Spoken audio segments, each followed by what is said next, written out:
Hello everyone.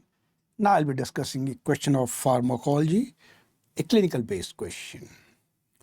So here the question. Seroglutins are primarily act as what? A.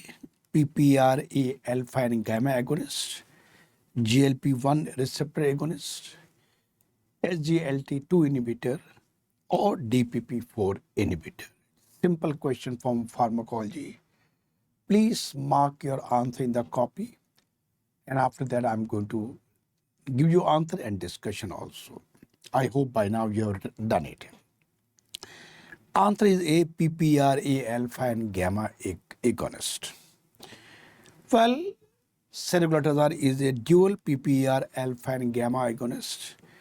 It significantly reduces triglyceride, which also improving insulin resistance and glycemic control.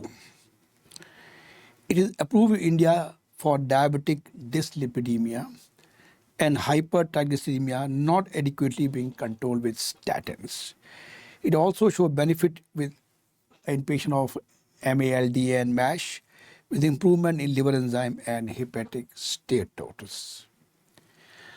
We upload question of the day video daily at 9 p.m. on our YouTube channel, Dr. Bhatia Academy.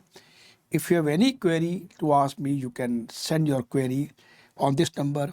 Query may be related to this question or any other query, any other topic. Okay. And don't forget to write your name and name of your college. Thank you very much for watching this video.